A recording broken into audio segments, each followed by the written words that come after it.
At the divine tribunal, God is seated, and we approach with humility and reverence, seeking the wisdom and guidance of Him who is the supreme judge of all the universe. In His majesty and glory, He looks down on humanity with unconditional love and infinite mercy. In Psalm 82, we are confronted with the responsibility we have as human beings to exercise justice and care for one another. The psalm begins with a solemn summons: God is in the divine assembly, in the midst of the gods He judges. This assembly refers to leaders and rulers who have the power and responsibility to make decisions that affect people's lives. God calls these leaders to account and reminds them of their divine responsibility to rule wisely and righteously. The psalm continues with a speech of God rebuking unjust leaders who abuse their power. He says, "How long will they judge unjustly and favor the wicked?" God knows the hearts of these leaders and sees their unjust actions. He calls them to account and exhorts them to act justly, protecting the weak, defending orphans and the needy. God warns wicked rulers, telling them that they are like gods, but that they will fall and perish like all mortals. No earthly power can match divine sovereignty. However high the unjust leaders rise, they will be subjected to divine justice. God is the supreme judge, the one who is above all other rulers, and to Him all will have to give account. The psalm concludes with a cry for divine justice and a desire for all nations to surrender to God's rule. The psalmist cries out, "Arise, O God, judge the earth, for Thou art master of all nations." The psalmist longs for the manifestation of the divine reign, where justice will prevail and all people will be treated with equality and love. In response to that cry, God gives hope and promises to intervene on behalf of those in need. He says, "I have declared, you are gods, you are all children of the Most High.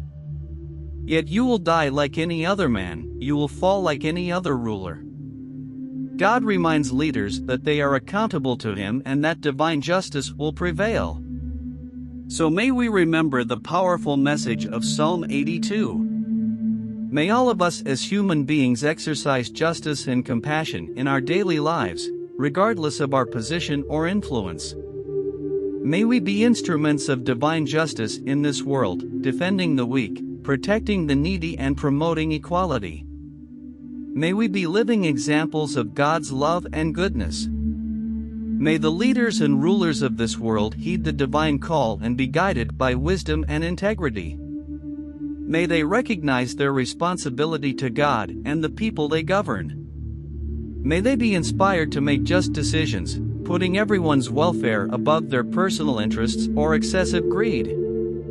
May nations unite in pursuit of peace and reconciliation. May borders be overcome, prejudices be abandoned and harmony established among peoples.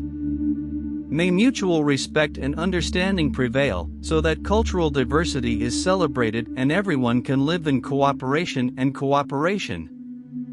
Faced with the challenges we face as humanity, we call for social justice and the eradication of poverty. May the world's resources be shared equitably so that no one suffers from lack of basics. May hunger be fought, education be accessible to all, and health be a fundamental right. In our individual lives, may we be instruments of positive change. May we seek to live in accordance with God's principles of love, compassion, and justice. May our daily actions be guided by generosity, forgiveness, and care for others. May we have the courage to face injustice and fight for the transformation of society. Just as Psalm 82 challenges us to exercise divine justice, may we be motivated by the hope of a better world. May our faith be strengthened as we remember that God is the supreme judge, the one who rules with perfection and impartiality. May we trust in His providence and know that, in the end, justice will prevail. May this psalm be a constant reminder of our responsibilities as sons and daughters of God. That, united in prayer and action, we can contribute to the construction of a fairer world, where everyone is valued and respected. May divine justice be our inspiration and guide every step of our journey. So be it, in the name of the just and loving God. Amen.